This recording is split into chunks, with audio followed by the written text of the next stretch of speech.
नमस्कार, मी जी समुद्र. मी सरांचा जुना पेशंट आहे. रिसेंटली माझे एंजिओप्लास्टी झाली डिसेंबरमध्ये आणि आपल्या जे ग्रुपच्या मार्गदर्शनाखाली मी ह्या प्रोग्राममध्ये जेव्हा एंटर झालो, म्हणजे सुरुवातीला मी पण घाबरलेलो होतो, पण जेव्हा मी ही सुरुवात केली आणि दिव्या मॅडम असतील, स्नेहल मॅडम, त्यांच्या मार्गदर्शनाने 1 महिन्यानंतर मला हे खूप इझी वाटायला लागलं.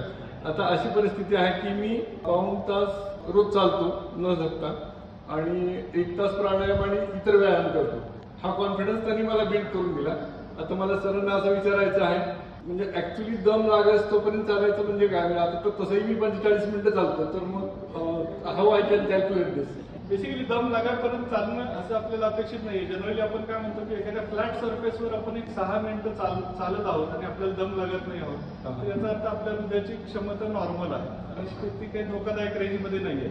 आणि बऱ्याच वेळेला आपण 6 मिनिटं चालतोय सलग आणि एकमेकांशी बोलत चालतोय, याचा अर्थ ती अतिशय उत्तम आहे. म्हणजे बोलताना दम लागत नाहीये याचा अर्थ ठीक आहे. बाकी त्याच्या पुढे तुम्ही किती चालल्यावर दम लागेल हा वैयक्तिक स्टॅमिनाचा भाग आहे.